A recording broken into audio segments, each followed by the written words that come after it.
नमस्कार सभी को, गुड इवनिंग। मैं अरुण कुमार पीएससी अड्डा के यूट्यूब चैनल पे आप सभी का स्वागत करता हूं। कैसे हैं आप लोग? आई होप कि आप लोग अच्छे होंगे, आप लोगों की पढ़ाई भी अच्छी चल रही होगी। ठीक है, जैसा कि मैंने पहले ही कल बताया है आप लोगों को, एक इन्फॉर्मेशन दी थी, आज मैं फिर से एक बार दे रहा हूं कि कल ही एक न्यूज़ आई है टाइम्स ऑफ इंडिया में, जिसमें यह कहा गया है कि एमपीपीएससी 2022 का जो नोटिफिकेशन है वो नवंबर माह में जारी होने की पूरी संभावना व्यक्त की गई है। ये न्यूज़ कल की ही है, टाइम्स ऑफ इंडिया में आई हुई है। तो ये तो तय है कि अगर नवंबर में नोटिफिकेशन जारी होता है तो जो एग्ज़ाम है हमारा एमपीपीएससी प्रीलिम्स का, उसके लिए मार्च का जो मंथ है वहाँ पे होने की संभावना रहेगी। तो आप लोगों के लिए इन्फॉर्मेशन है और साथ ही साथ हम ये कह रहे हैं आप लोगों के लिए कि आप लोग कमर कस लीजिए, अपनी तैयारी प्रारंभ कर दीजिए। ठीक है, क्योंकि आपको पता है कि जो इस समय कट ऑफ जा रहा है, आपको पता है कि लगभग 80% हो गया, और अगर 80 नंबर लाना है, अपने सिलेक्शन को श्योर करना है, तो आपके लिए दो ही चीज़ें इंपॉर्टेंट रहेंगी। एक तो ये है कि क्लास आप रेगुलर अटेंड कीजिए। ठीक है, इसके अलावा आपको टेस्ट सीरीज ज्वाइन करना चाहिए। ठीक है, दो चीज़ें आपके लिए बेहद महत्वपूर्ण है, क्लास का रेगुलर अटेंड करना और टेस्ट सीरीज ज्वाइन करना।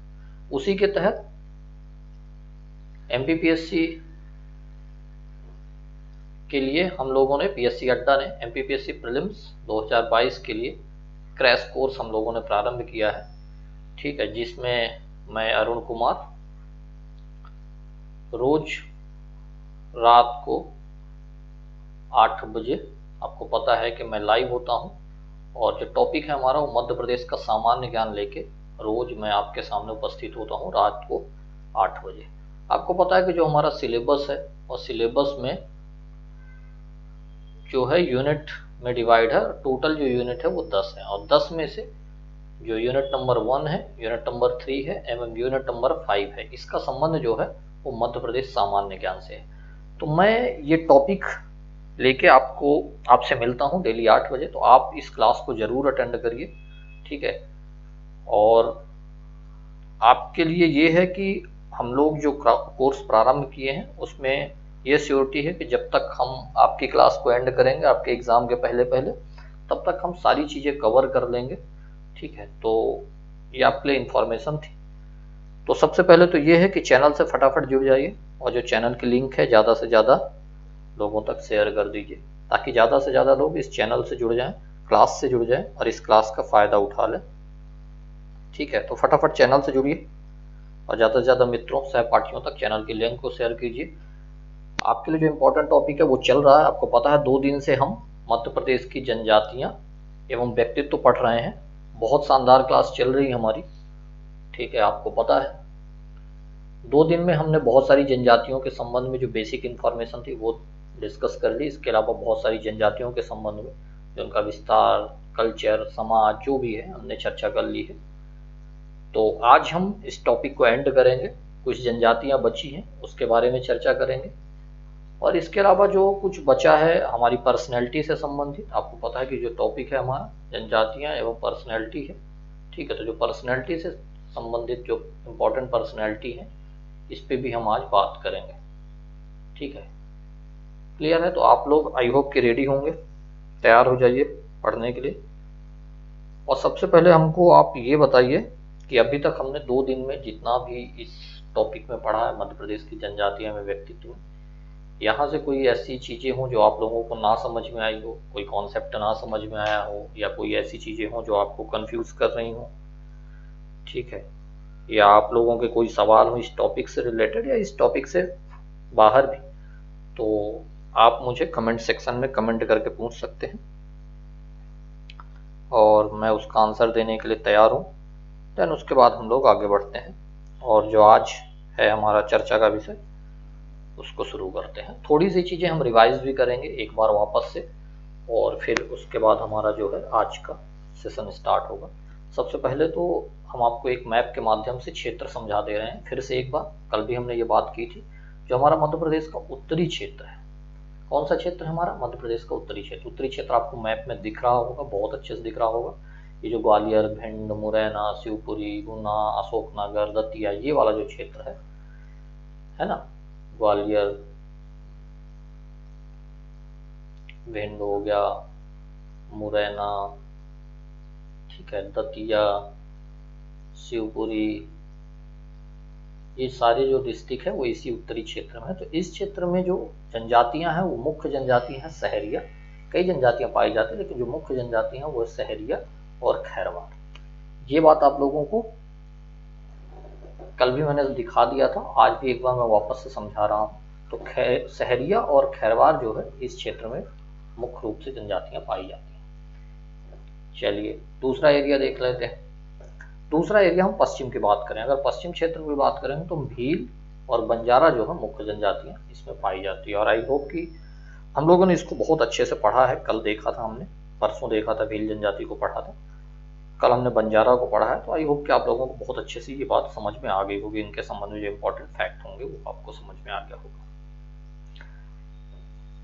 आपको एक क्वेश्चन मैं आपसे पूछ रहा हूं और आपको कमेंट सेक्शन में आंसर करना है। क्वेश्चन ये है कि जो गोल गधेड़ो एक उत्सव है वो किस जनजाति से संबंधित है? इसका आंसर आपको करना है। फटाफट कीजिए आंसर। हम ये भी समझें कि आप लोगों को जो भी हम चीज़ें डिस्कस कर रहे हैं, पढ़ा रहे हैं, वो कितना आप लोग पढ़ते हैं या उसके बाद कितना आप लोग रिवाइज करते हैं, ये बात हमें समझ में आएगी। तो पहले आपको आंसर करना है गोल गधेड़ो जो उत्सव है वो किस जनजाति से संबंधित है, ये आंसर आपको करना है।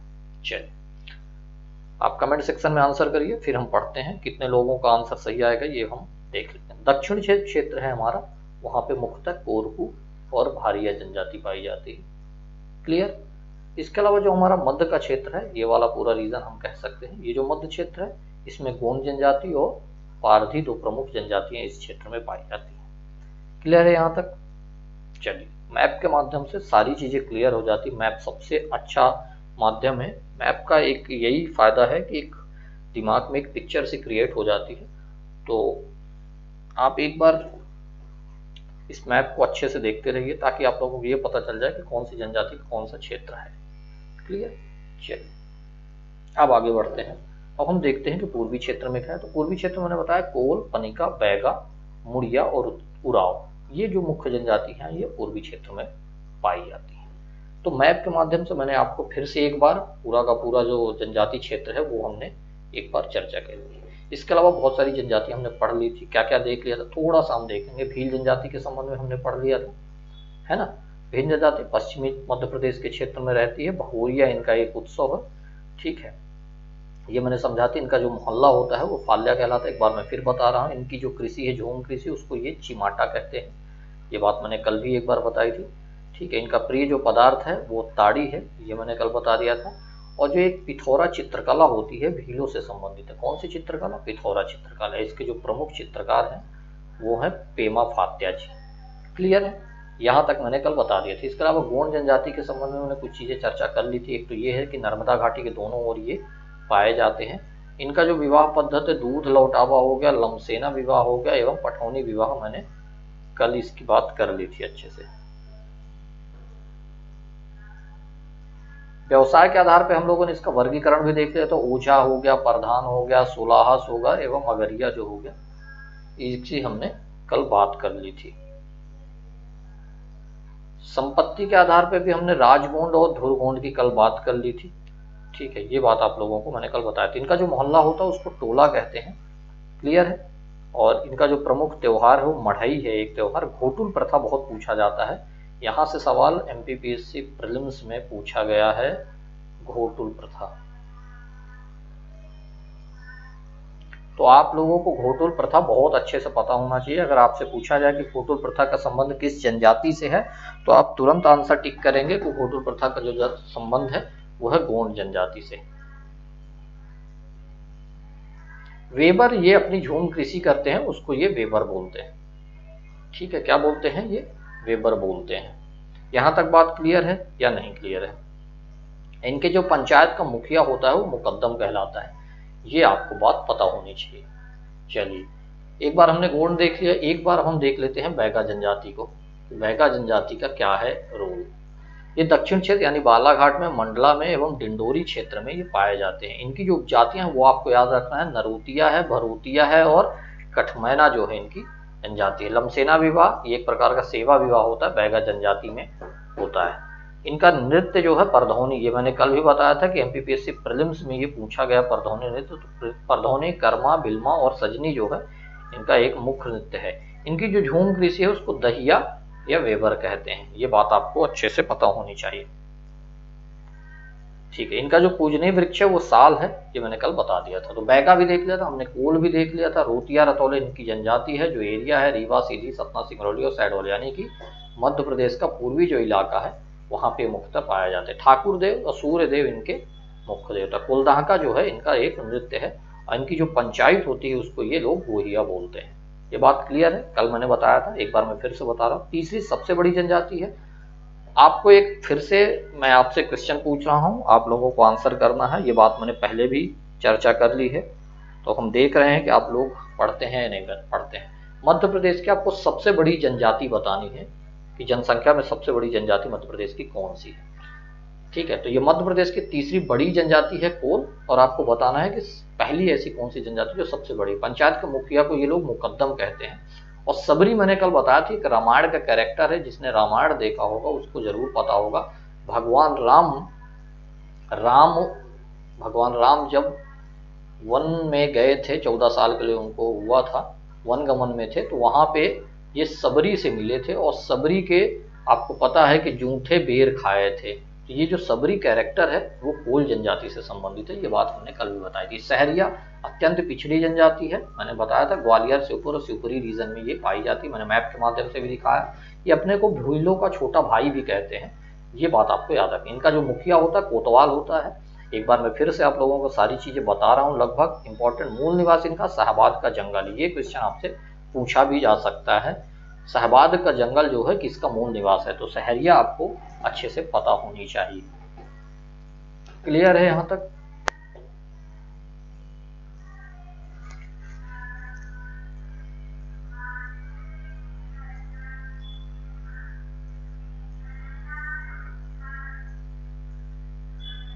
एक बात और आपको याद रखनी है कि जो सहरिया जनजाति है इसका एक संग्रहालय है। संग्रहालय मैंने पहले ही बताया, 2 दिन मैंने डिस्कस किया, आज मैं नहीं बताऊंगा।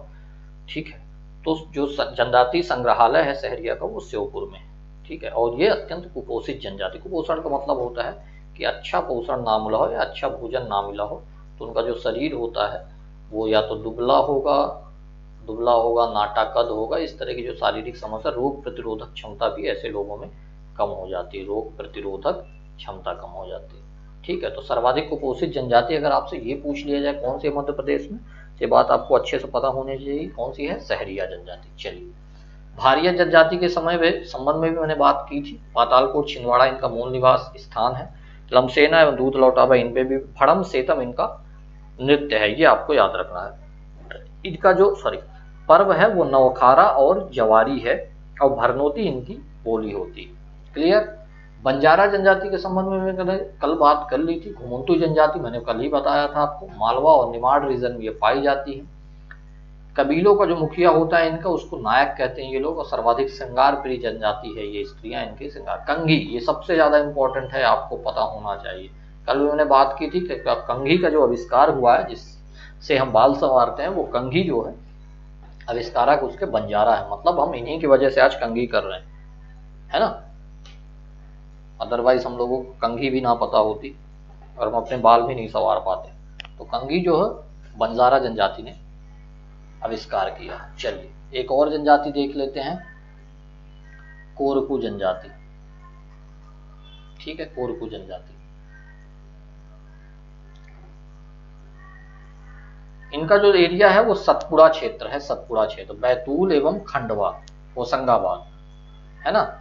और जिनके मुख्य देवता मेघनाथ है और चंद्रमा इनके मुख्य देवता है। बावरिया, बंदोरिया एवं दुलारिया इनकी जनजाति। मैंने कल ही बताया था कि ये इंदौरी टाइप के हैं लोग, रिया रिया कहीं भी लगा हुआ दिख जाए तो आपको कोरकू जनजाति से संबंधित है, समझ जाना, वो उनकी उपजाति है। इनका जो प्रसिद्ध नाट्य है उसको खम्ब स्वांग बोलते हैं और चटकोरा जो है इनका प्रमुख नृत्य है। ये बात मैंने कल आपको बता दी थी। यहां तक कल बातें हमने डिस्कस कर ली थी और मुझे नहीं लगता है लगातार मैं 2-2 बार 3-3 बार चीज़ों को समझा रहा हूं। अगर कोई भी डाउट है आप लोगों के मन में या अभी भी कोई ऐसे सवाल है जो आप लोगों की चीज़ें ना समझ में आई हो, अभी भी आप हमसे कमेंट सेक्शन में कमेंट करके पूछ लीजिए। फिर उसके बाद आज हम जो नई चीज़ें हैं वो डिस्कस करेंगे।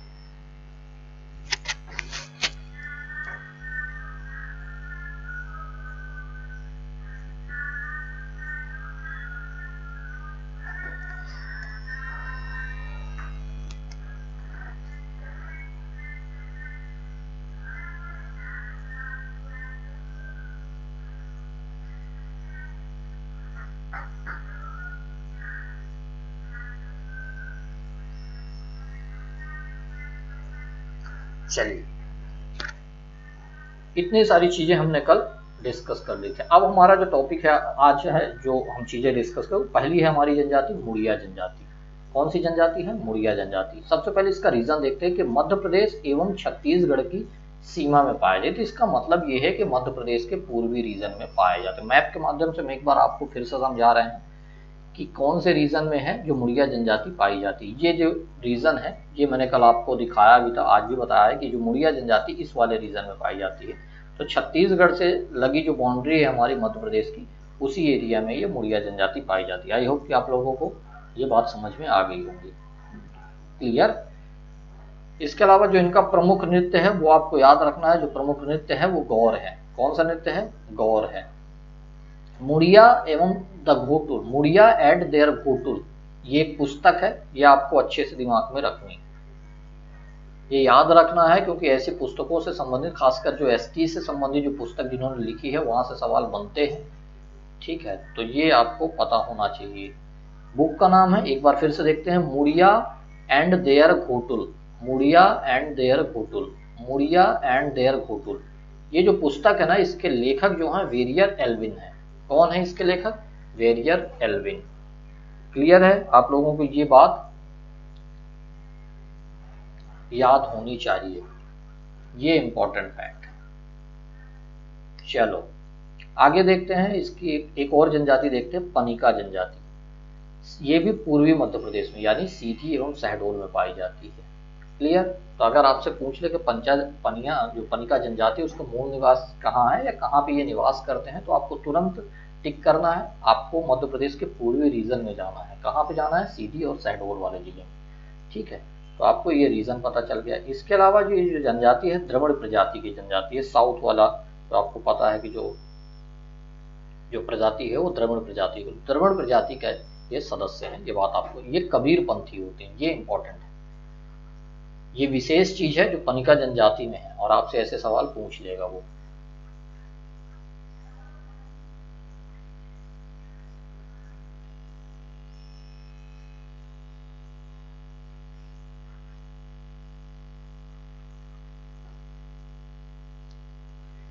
यहाँ तक कोई ऐसी बात जो आप लोगों को ना समझ में आई हो, हमसे सवाल पूछिए। लगातार पूछ रहे हैं आप लोगों से, कोई ऐसी चीज़ है जो परेशान करने वाली है जो समझ में ना आई। तो पहली बात यह है कि कबीर पंथी हैं, ये बात आपको अच्छे से याद रखना है। ये इंपॉर्टेंट बात है, पनिका जनजाति विशेष बात है, ये कबीर पंथी होती है। और ये कपड़ा बुनाई पे निर्भर हो, मतलब उनकी अर्थव्यवस्था जो है जिससे इनका घर चलता है, ठीक है, जो इनका रहन सहन है वो चलता है। तो कैसे? कपड़ा बुनाई इनका मुख्य व्यवसाय है, एक प्रकार से इनका ये रोजी रोटी का साधन है कपड़ा बुनाई। इंद्रदेव को ये मुख्य देवता मानते हैं और दूल्हा देव ही इनके मुख्य देवता है। तो कौन कौन से दो देवता रहेंगे जो मुख्य रहेंगे? एक इंद्रदेव रहेंगे और एक दूल्हा देव रहेंगे। क्लियर है? चलिए, तो पनिका जनजाति हमने देख ली। अब एक अन्य महत्वपूर्ण जनजाति देखते हैं, वो है पारधी जनजाति। कौन सी जनजाति है? पारधी। इनका जो मूल निवास है वो रायसेन एवं भोपाल क्षेत्र, मध्य प्रदेश के जो हमारा कैपिटल है उस रीजन में ये पारधी जनजाति पाई जाती। कहाँ कहाँ पे? रायसेन में एवं भोपाल वाले रीजन में ये निवास करती। इनकी जो उपजाति है वो क्या है? इनकी उपजाति बहलिया एवं टाकिया। ये दो नाम आपको याद रखने हैं, ये इंपॉर्टेंट रहेगा। उपजातियों से क्वेश्चन हमेशा पूछे जाते हैं। कई बार हमने बताया रोतिया रतौले पूछा गया है ना, जो कोलो की जनजाति उपजाति है। इसके अलावा भी पिछले साल 2019 के मेंस में भी उपजातियों से संबंधित जो है प्रीलिम्स में क्वेश्चन पूछा जा चुका है। ठीक है, तो ये आपको याद रखना कि जो बहेलिया एवं टाकिया है वो पारधी जनजाति से संबंधित है। एक लगोटी पारधी चंडी देवी की आराधना करते, एक इनका उपवर्ग है लगोटी पारधी। ठीक है, लगोटी पारधी वो चंडी देवी की आराधना करते हैं, ये बात आपको पता होनी चाहिए। सभी गोत्र राजपूतों से मिलते हैं। ठीक है, तो अगर पूछ ले कि राजपूतों से संबंध है किस जनजाति का, तो पारधी जनजाति है, क्योंकि जितने भी गोत्र हैं वो सब राजपूतों से मिलते हैं। इनका जो मुख्य कार्य है आखेटक है, एक प्रकार से ये जंगलों में जाके जो शिकार का काम है वो करते हैं। तो पारधी जनजाति जो है इनका मुख्य कार्य है आखेटक। ये बात यहाँ तक क्लियर है, या यहाँ तक ऐसी कोई भी चीज़ जो आप लोगों को ना समझ में आई हो, ठीक है, हमसे कमेंट सेक्शन में पूछिए। फिर हम अगर आ भी गई हैं तब भी आप हमको जवाब दीजिए कि हमें सारी चीज़ें समझ में आ गई, ताकि हम फिर आगे बढ़े।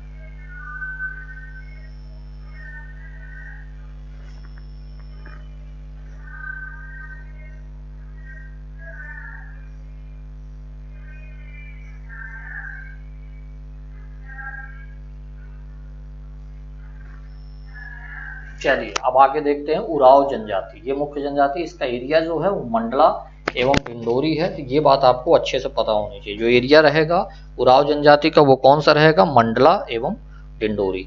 इसका जो अन्य नाम है वो कुरुक है, मतलब उराव जनजाति को कुरुक भी बोलते हैं। जो इनका मुखिया होता है उसको महतो कहा जाता है। ये इंपॉर्टेंट है, क्योंकि मैंने बताया जो कुछ विशेष होगा उस पर हम फोकस करेंगे, वहीं से सवाल हमसे एमपीपीएससी प्रीलिम्स में पूछा जाएगा। इसके अलावा चाहे एमपीपीएससी हो या एमपीएसआई हो, एमपी पटवारी हो, कोई भी एग्जाम होगा ऐसे सवाल हमसे पूछ ले जाएंगे। तो मुखिया जो होता है वो कौन होता है, इनका एक प्रकार से महतो जिसको हम कहेंगे वो मुखिया होता है। विशेष पूजा स्थल इनका बगिया कहलाती है, जहाँ पे ये पूजा करते हैं उसको ये बगिया कहते हैं। ये मुख्यतः उराव जनजाति जो है वो दक्षिण भारत से आई थी। कहाँ से आई थी, दक्षिण भारत से। ठीक है, चलिए इनका एक युवाग्रह है धूमकोरिया। जैसे घोटुल प्रथा गोंडों के युवाग्रह थे, वैसे ही एक युवाग्रह है धूमकोरिया। इनका जो त्योहार है वो सरना पूजा है एवं करना पूजा।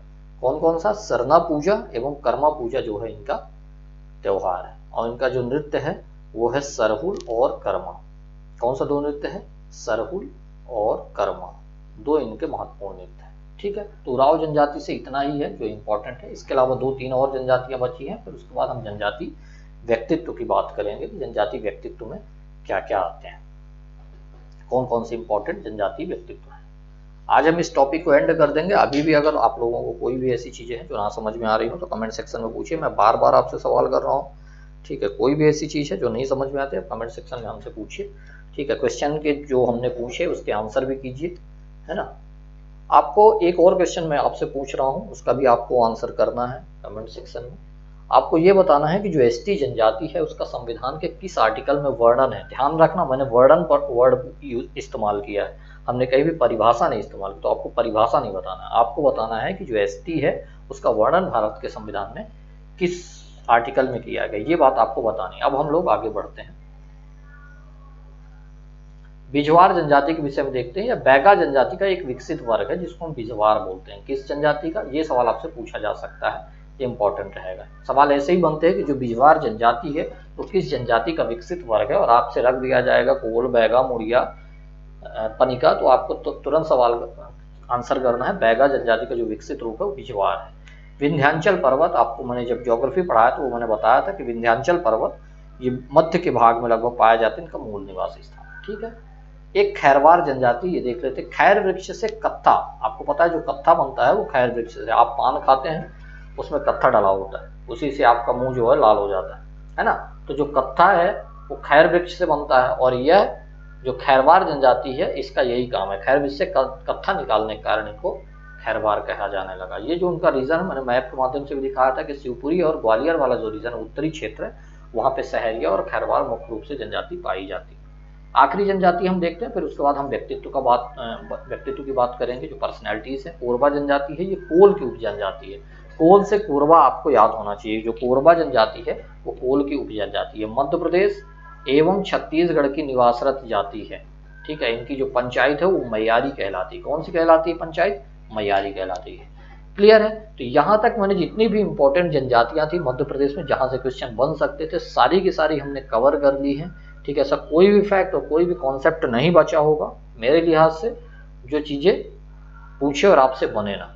अगर आप इस क्लास को बहुत अच्छे से पढ़ा होगा आप लोगों ने, हमारी तीनों क्लास जो मध्य प्रदेश जनजातियों में व्यक्तित्व से संबंधित अगर आप लोगों ने की होगी, तो मैं ये दावा करता हूँ कि आपको ऐसा कोई भी क्वेश्चन नहीं होगा जो आपसे छूट जाए। आप 100% सभी चीजें कर पाएंगे। बस ये है कि क्लास को बहुत अच्छे से पढ़ा हो और आप बार बार चीजों को ज्यादा से ज्यादा रिवाइज कर लें, तो आपका कोई भी क्वेश्चन नहीं छूटेगा। अब हम देख लेते हैं जनजाति व्यक्तित्व। मध्य प्रदेश में जितने ऐसे व्यक्तित्व हैं जिनका संबंध किसी न किसी जनजाति से रहा है, उसके संबंध में अब हम पढ़ेंगे। चलिए, सबसे पहले देखते हैं हम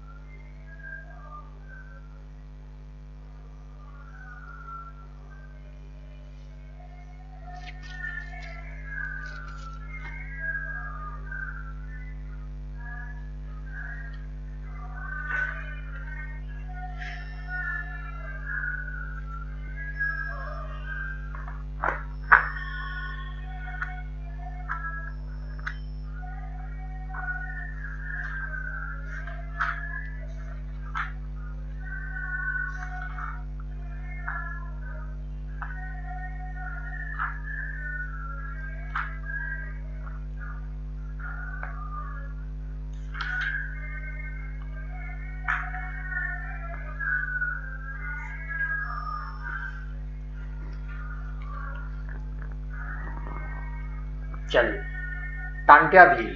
टांट्या भील यहाँ से क्वेश्चन एमपीएससी प्रीलिम्स 2019 में बन चुका है, मैं दिखाऊंगा, आप देख लेना एक बार पेपर कहाँ पे बना है। इनका उपनाम पूछा गया था, शायद 2020 के प्रीलिम्स में पूछा गया, एक बार देख लेना, 2020 के प्रीलिम्स में ये बात आई है। ठीक है, तो टांट्या भील है ये। इनका जन्म जो है हमको याद रखना है कि 1840 है। कब है इनका जन्म? टांट्या भील का 1840। ये इंपॉर्टेंट पर्सनैलिटी है, यहाँ से क्वेश्चन बन चुका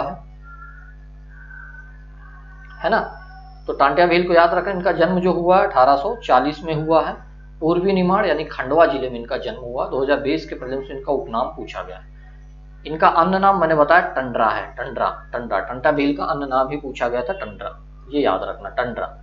1888 में अंग्रेजों द्वारा इन्हें फांसी दी गई है। ठीक है, तो ये डेट याद रखना है आपको।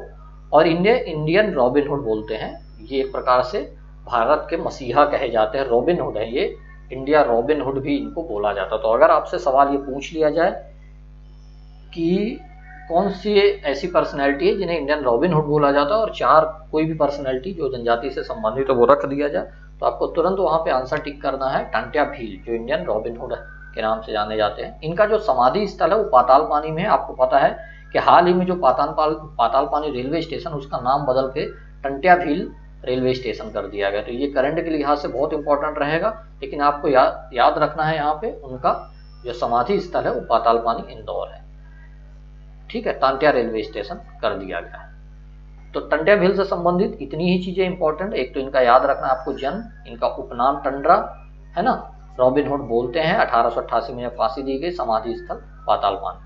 रानी कमलापति, ये भी काफी चर्चा में, आपको पता है कि जो हमारा हबीबगंज रेलवे स्टेशन है, हबीबगंज रेलवे स्टेशन है जो भोपाल का, उसका नाम बदल के अब रानी कमलापति रेलवे स्टेशन कर दिया गया है। तो रानी कमलापति भी एक जनजाति व्यक्तित्व है। इनके संबंध में क्या है, एक तो ये है कि इनका जो जन्म हुआ था सीहोर के सलकनपुर में।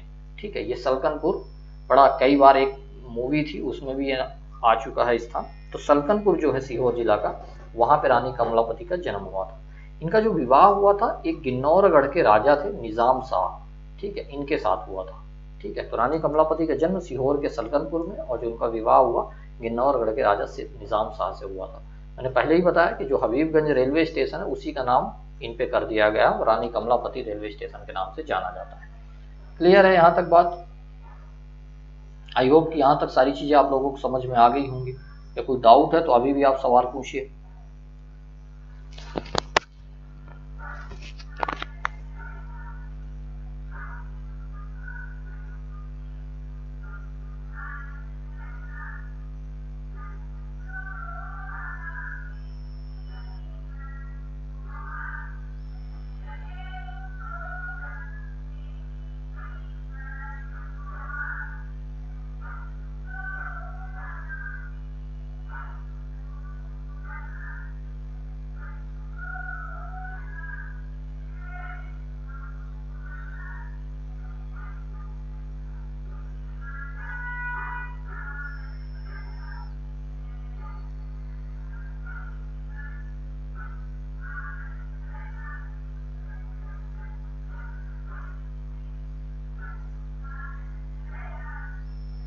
चलिए, तो यहाँ तक आई होप कि आप लोगों को सारी चीजें समझ में आ गई होंगी, है ना।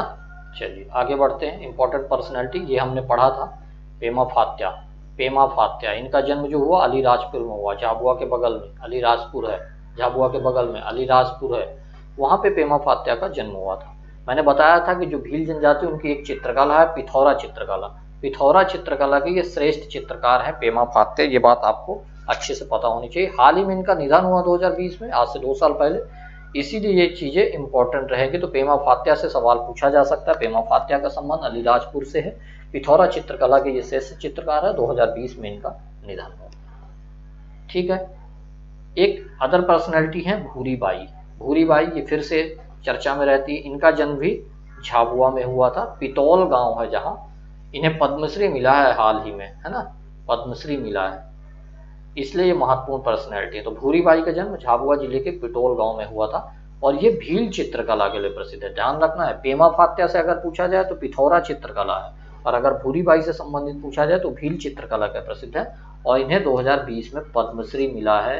ये ईयर भी आपको याद रखना हो और ये पर्सनैलिटी भी याद रखना है। इस बार भी 2021 के प्रीलिम्स में भी ऐसी पर्सनैलिटी से सवाल पूछा है, जनजाति पर्सनैलिटी, खासकर चित्रकला से, है ना। तो ये सवाल आने की संभावना इस बार फिर से है। तो आप लोग इसको अच्छे से रट लीजिए, दिमाग में बैठा लीजिए, पिक्चर क्रिएट कर लीजिए, जो करना है कर लीजिए, लेकिन आपको भूलना नहीं है भूरी बाई को, है ना। भूरी बाई को बिल्कुल नहीं भूलना है। भूरी बाई का जन्म झाबुआ में हुआ है, पिटोल गांव में हुआ है, भील चित्रकला से इनका संबंध है, 2020 में इनको पद्मश्री मिला है। बार बार मैं चर्चा कर रहा हूँ। चलिए, भीमा नायक ये भी इंपॉर्टेंट पर्सनैलिटी है। 1840 में इनका भी जन्म हुआ था, खरगोन के पंचमोहाली गाँव में हुआ था। ठीक है। तो भीमा नायक कौन है? ये भी जनजाति पर्सनैलिटी। 1840 में इनका खरगोन में जन्म हुआ था और ये पंचमोहाली जो गांव है वहां पे इनका जन्म हुआ था। 1857 का विद्रोह कौन है जो भूल जाएगा, जिसने भी हिस्ट्री पढ़ी होगी सबको 1857 का विद्रोह होगा। प्रथम स्वतंत्रता संग्राम इसको बोलते हैं। क्या बोलते हैं? प्रथम स्वतंत्रता संग्राम।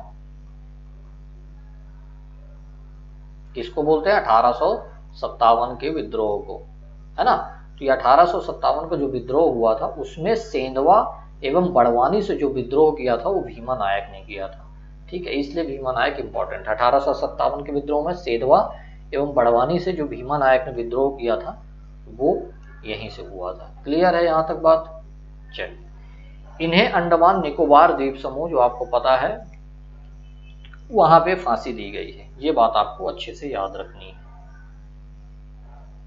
क्लियर है बात यहाँ तक, या कोई ऐसी चीजें हैं जो अभी तक आपको ना समझ में आई? चलिए, अब एक और पर्सनैलिटी देखते हैं। ये है खाज्या नायक। क्या है? खाज्या नायक। इनका जो जन्म हुआ 1830 में हुआ, निमाड़ में। ठीक है, खाज्या नायक ये भी याद रखना है। इनका जन्म 1830 निमाड़ में हुआ था। ये भीमा नायक के साथ भीलों की टोली को संग्रहित करने का कार्य किया करते थे। ठीक है, मैंने भीमा नायक पहले ही बताया, सेंधवा बड़वानी 1857 के विद्रोह में इन्होंने लीड किया था। तो जो एक भीलों की टोली बनाने का काम हुआ करता था ये भीमा नायक के साथ खाज्या नायक करा करते थे। और इनका जन्म भी 1830 में निमाड़ में हुआ था। 1857 के विद्रोह में ये भी शामिल थे। ये पीछे से काम किया करते थे। जो मुख्य लीडर थे वो भीमा नायक थे और खाज्या नायक टोली बना के उनके साथ काम किया करते थे। ये खाज्या नायक भी इंपॉर्टेंट रहेगा आप लोगों के लिए, आपको भूलना बिल्कुल नहीं है यहाँ से, है ना। पर्सनैलिटी से क्वेश्चन बनेगा ही बनेगा। पिछली बार भी 2 से 3 क्वेश्चन बने थे। आपको ये टॉपिक को बहुत अच्छे से कवर करना है। मैं लगातार इसीलिए बहुत आराम से इस टॉपिक को पढ़ा रहा हूँ, सारी चीज़ें बार बार रिवाइज करवाने का प्रयास कर रहा हूँ, सारे फैक्ट बार बार मैं चर्चा में लाता हूँ ताकि आप लोगों को चीज़ें भूले ना, और पता होना चाहिए कि 2 से 3 क्वेश्चन हमारे लिए कितना महत्वपूर्ण है। आज 80 जा रहा है कट ऑफ, अगर 80 कट ऑफ को क्रॉस करना है, वहाँ तक पहुँचना है और अपने सिलेक्शन को श्योर करना है, तो ये तो तय है कि आपको 80 नंबर लाना होगा, और 80 नंबर लाने के लिए आपको क्लास और टेस्ट सीरीज अच्छे से करनी होगी। ये बात मैंने क्लास शुरू होने के पहले भी आपको बता दी है। और टेस्ट सीरीज हमारे पीएससी अड्डा में बहुत शानदार, बहुत सस्ते रेट में हमने प्रारंभ की है, 75% डिस्काउंट चल रहा है। आप वहाँ पे जाइए पीएससी अड्डा पे एप्लीकेशन पे, और वहाँ से आप टेस्ट सीरीज को परचेस कीजिए। चलिए एक और इम्पोर्टेंट पर्सनैलिटी देखते हैं, रानी दुर्गावती। जन्म 5 अक्टूबर 1524 यूपी के बांदा जिला में इनका जन्म हुआ था। इनका जो विवाह हुआ गोंड शासक दलपत शाह से हुआ था। इनका जन्म आपको याद रखना है कि इनका जन्म जो हुआ था यूपी के बांदा में हुआ था 1524 में। इनका जो विवाह हुआ वो हुआ था, सॉरी ये 1824 है, मिस्टेक हो गई, 1824 है ना,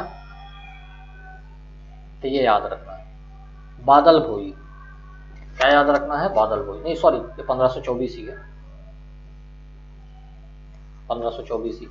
तो रानी दुर्गावती का जन्म 1524 यूपी के बांदा जिला में। बादल भोई आदिवासी संग्रहालय छिंदवाड़ा, मैंने ये बात पहले ही बता दी है आप लोगों को, ठीक है। तो बादल भोई का जन्म 1845 में डुनगारिया जिला छिंदवाड़ा में, है ना, यहीं पे छिंदवाड़ा में बादल भोई जनजाति संग्रहालय भी है। 2021 के प्रीलिम्स में, 2020 के प्रीलिम्स में पूछा जा चुका है, 2020 के प्रीलिम्स में ये सवाल पूछा जा चुका है। क्या पूछा जा चुका है, बादल भोई आदिवासी संग्रहालय, ठीक है। तो डुनगारिया जिला छिंदवाड़ा में इनका बादल भोई का जन्म हुआ था। इनके नाम पर बादल भोई आदिवासी संग्रहालय छिंदवाड़ा में, ये बात मैंने आपको बता दिया है। आई होप कि ये बात आपको अब समझ में आ गई होगी, ठीक है। चलिए आगे बढ़ते हैं, एक और इम्पोर्टेंट पर्सनैलिटी देखते हैं, अमृतलाल विट्ठलदास ठक्कर। क्या है, अमृतलाल विट्ठलदास ठक्कर। इनको ठक्कर बापा के नाम से जाना जाता, पता होगा आपको, है ना, ठक्कर बापा के नाम से जाना जाता है अमृतलाल विट्ठलदास ठक्कर को।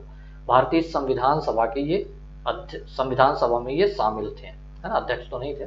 तो भारतीय संविधान सभा में ये शामिल थे। कौन शामिल थे, अमृतलाल विट्ठलदास ठक्कर जी, जिनको हम ठक्कर बापा के नाम से जानते हैं। गंजन सिंह कोरकू, मध्य प्रदेश की हिस्ट्री में ये बड़ा नाम है, ठीक है। और यहाँ से क्वेश्चन पिछली बार शायद मेंस 2019 में बन चुका है, ये गंजन सिंह कोरकू, है ना, मेंस 2019 में ये सवाल पूछा जा चुका है। ये बात आपको पता होनी चाहिए, पेपर देखिए आप लोग। 1930 में इनका घोड़ा डोंगरी जो सत्याग्रह हुआ बैतूल में, जिसे हम जंगल सत्याग्रह कहते हैं, उसमें इन्होंने नेतृत्व किया था। गंजन सिंह कोरकू का संबंध किससे है, जंगल सत्याग्रह जो 1930 में घोड़ा डोंगरी या बैतूल जिला में हुआ था, वहां पे इनका संबंध है। क्लियर है, गंजन सिंह कोरकू, आई होप कि आप लोगों को समझ में आ गए। जोधैया बाई बैगा जनजाति से संबंधित है, ठीक है। किससे संबंधित है, बैगा जनजाति से संबंधित है। कौन संबंधित है, जोधैया बाई। इनका जो संबंध है उमरिया डिस्ट्रिक्ट, मध्य प्रदेश के पूर्वी भाग में जो एक डिस्ट्रिक्ट है उमरिया, वहां पे इनका संबंध है जोधैया बाई से। आदिवासी चित्रकार, इन्हें हाल ही में पद्मश्री सम्मान दिया गया है, तो इसलिए भी ये इंपॉर्टेंट है। मैंने बताया भूरी बाई जिनको पद्मश्री मिला है, इसके अलावा हमने बात की कि जोधैया बाई जो बैगा से संबंधित है और आदिवासी चित्रकार है, इन्हें भी पद्मश्री दिया गया है।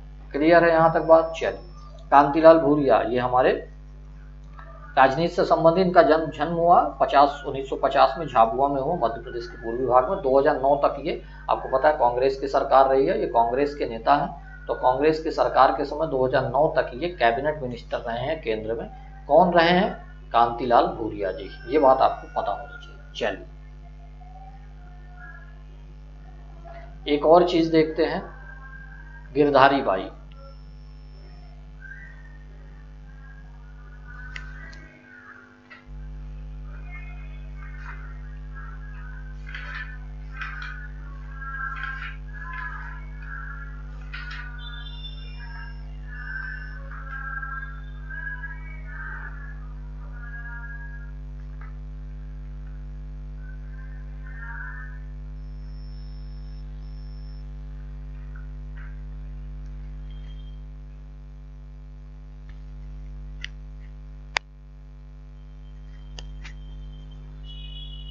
ठीक है, तो शुरू करते हैं गिरधारी बाई। गिरधारी बाई जो गढ़मंडला है, गढ़मंडला की एक शासिका थी, रानी अवंती बाई, सबको पता होगा। तो रानी अवंती बाई की जो अंगरक्षिका थी वो थी गिरधारी बाई, और इनकी जो समाधि है मंडला जिले में। समाधि से भी क्वेश्चन बनते हैं, तो समाधि आपको याद रखना है।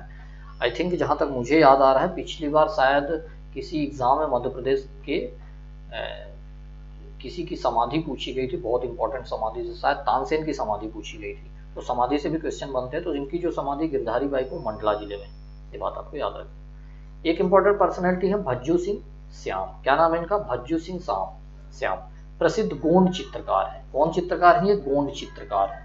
पद्मश्री से इनको भी सम्मानित किया गया। इनको भज्जू सिंह श्याम को, गोंड चित्रकार है, पद्मश्री से सम्मानित है। इनका संबंध डिंडोरी के पाटनगढ़ गांव से है। तो भज्जू सिंह श्याम का संबंध डिंडोरी के पाटनगढ़ से है। ये प्रसिद्ध गोंड चित्रकार हैं और इनको पद्मश्री से सम्मानित किया गया है। और पाटनगढ़ को चित्रकारों का गांव कहते हैं।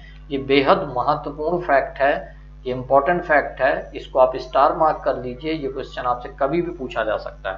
गांव पूछ लिया जाएगा, चित्रकारों का गांव, इनमें से किस गांव को बोला जाता है, रख देगा। पाटनगढ़ भी एक ऑप्शन में रहेगा। तो आपको पाटनगढ़ बहुत अच्छे से याद रखना है। भज्जू सिंह श्याम का जन्म स्थान, इसे चित्रकारों का गांव कहते हैं। क्लियर है? एक और है झलकरी बाई। जन्म जो है इनका झांसी के भोजला गांव में हुआ था। कहाँ हुआ था? झांसी के भोजला गांव में। किनका? झलकारी बाई। सो ये रानी लक्ष्मीबाई की अंगरक्षिका थी। ये बात भी आपको अच्छे से याद रखना। किनकी अंगरक्षिका थी? रानी लक्ष्मीबाई, जो झांसी की रानी जिन्हें हम कहते हैं, खूब लड़ी मर्दानी हुआ तो झांसी वाली रानी थी। ठीक है, तो झांसी की रानी की जो अंगरक्षिका थी वो थी झलकारी बाई। और झलकारी बाई का जन्म हुआ था झांसी के भोजला गांव में। क्लियर है यहाँ तक बात? एक बार देख लीजिए फिर से आप लोग। ठीक है, चलिए यहाँ तक क्लियर है। आगे बढ़ते हैं। अब कुछ जनजातीय रेडियो केंद्र देख लेते हैं कौन कौन से, उसके बाद हमारा ये जो टॉपिक है आज खत्म हो जाता है। सामुदायिक रेडियो केंद्र कौन से? एक तो भीली सामुदायिक रेडियो केंद्र। क्या है? भीली सामुदायिक रेडियो केंद्र। ये भावरा अलीराजपुर में, अलीराजपुर झाबुआ में ही भील समुदाय पाया जाता है। तो स्वाभाविक से बात है, अगर भीली सामुदायिक रेडियो केंद्र होगा तो कहाँ पे होगा? भावरा में, अलीराजपुर में होगा। अगर आपसे पूछ ले भारिया सामुदायिक रेडियो केंद्र, तो वो बिजौरी, छिंदवाड़ा, भारिया नीचे पाए जाते हैं, छिंदवाड़ा में पाए जाते हैं। मैंने मैप के माध्यम से दिखाया था। तो भारिया सामुदायिक रेडियो केंद्र अगर पूछा जाता है तो आपको छिंदवाड़ा टिक करना है। अगर आपसे भीली सामुदायिक रेडियो केंद्र तो भावरा अलीराजपुर टिक करना है। अगर आपसे कोरकू सामुदायिक रेडियो केंद्र पूछ लिया जाए तब आपको खंडवा टिक करना है ना। और अगर आपसे सहरिया सामुदायिक रेडियो केंद्र पूछ लीजिए तो स्वाभाविक सी बात है आपको मध्य प्रदेश का ऊपरी भाग होगा श्योपुर। तो ये 4 जो सामुदायिक रेडियो केंद्र है, एक बार आप चाहे स्क्रीनशॉट ले लीजिए, एक बार फिर से मैं चर्चा कर लेता हूँ। ये 4 रेडियो केंद्र आपको बहुत अच्छे से याद रखना है। ठीक है, भीली सामुदायिक रेडियो केंद्र भाभुआ अलीराजपुर, भारिया सामुदायिक रेडियो केंद्र बिजौरी छिंदवाड़ा। अगर आपसे कोरकू सामुदायिक रेडियो केंद्र पूछा जाता है तो खंडवा टिक करना है। अगर आपको सहरिया सामुदायिक रेडियो केंद्र पूछा जाता है श्योपुर टिक करना है। क्लियर है यहाँ तक?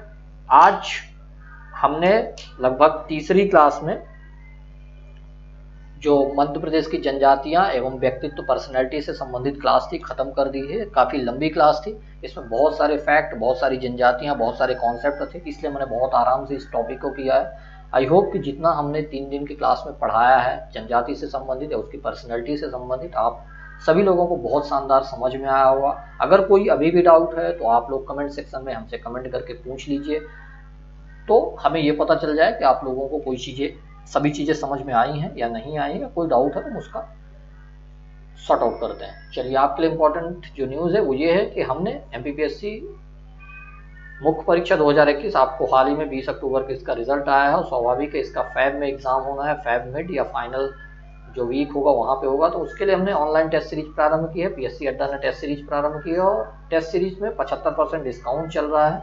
ये बात आपके लिए बहुत फायदे की, 75% डिस्काउंट है। 2499 में इस समय हम आपको ये टेस्ट सीरीज उपलब्ध करा रहे हैं, जो इसकी ओरिजिनल प्राइस 10,000 है।